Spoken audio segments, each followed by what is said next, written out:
नमस्कार दोस्तों, आज हम भगवान बुद्ध से जानेंगे कि मौन रहने से की असली ताकत क्या है और मौन रहकर हम हमारे जीवन में क्या बदलाव कर सकते हैं। तो चलिए शुरू करते हैं। इंसान के सभी दुखों का कारण बोलना ही है, क्योंकि हमेशा आवश्यकता से अधिक बोलना ही जीवन दुखों का कारण बनता है। इसलिए कम बोले, सटीक बोले, मधुर बोले और सबसे जरूरी जितना आवश्यकता हो उतना ही बोले। ज्यादा बोलने से हमारी ऊर्जा नष्ट होती है। भगवान बुद्ध से जानते हैं कि जीवन में चुप रहने के कितने हैं फायदे हैं।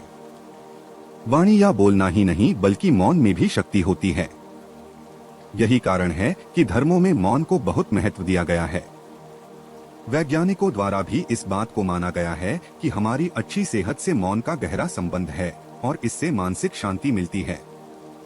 मौन से विचारों में एकाग्रता आती है और रचनात्मकता बढ़ती है। इसलिए जितने भी साधु संत या तपस्वी हुए, सबने मौन रहकर और ध्यान लगाकर ही संसार के गूढ़ ज्ञानों को प्राप्त किया है।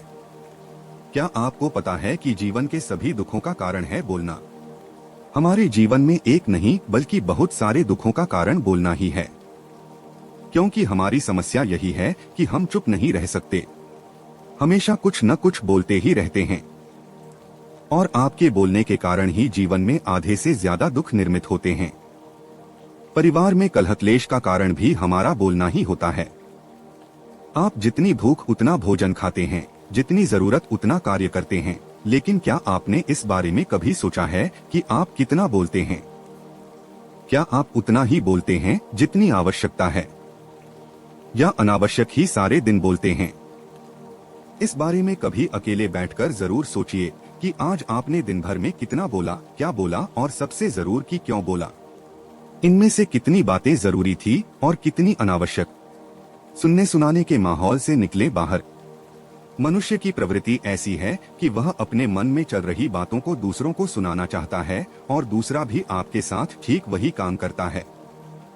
ये बातें किसी अन्य या तीसरे व्यक्ति से संबंधित हो तो सुनने सुनाने का काम और भी दिलचस्पी से होता है। आप फिर जब कभी भी बैठते हैं तो इन्हीं बातों को फिर से दोहराया जाएगा और फिर से इन्हीं बातों पर विचार करेंगे। यह सुनने सुनाने का माहौल जीवन भर चलता रहता है और इस तरह से आप खो देते हैं अपना समय, अपना जीवन, अपनी सोच समझ और वो कीमती पल जिसमें जिया जा सकता है और जिसमें आनंद प्राप्त किया जा सकता है। इसलिए इस सुनने सुनाने के माहौल से बाहर निकलें। क्या है मौन की शक्ति? जब तक हम बाहर की ओर बोलते रहेंगे, हमारे भीतर अशांति रहेगी। जिस दिन हम मन से चुप हो जाएंगे तो तब बाहर हमारे मुख से कुछ भी निकले हम शांत ही रहेंगे। दुनिया में जितनी बुराइयां हैं, परिवार में क्लेश है, पति पत्नी में विवाद है, सब बोलने के कारण ही होते हैं।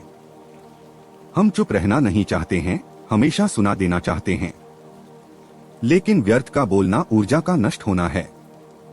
इसलिए जितने भी बुद्धत्व साधु और संत हुए वे एकांत की ओर गए, क्योंकि उन्हें अधिक बोलना न पड़े और अधिक सुनना न पड़े। महावीर ने 12 वर्ष और महात्मा बुद्ध ने 10 वर्ष मौन रहने के बाद ज्ञान प्राप्त किया। महर्षि रमन और चाणक्य भी मौन के उपासक थे। लेकिन आप इस संसार में रहकर भी एकांत रह सकते हैं। इसके लिए आपको अपनी उन ऊर्जाओं को बचाना होगा जिसे आप व्यर्थ के शब्दों में नष्ट कर देते हैं।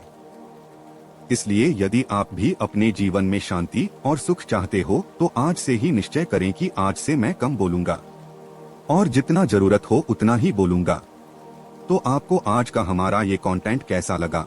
तो मिलते अगले एक नए थॉट्स के साथ। अगर अभी तक आपने हमारा चैनल सब्सक्राइब नहीं किया हो तो कर ले, ताकि रोज हम आपके लिए कुछ नया ला सके। धन्यवाद। राम राम।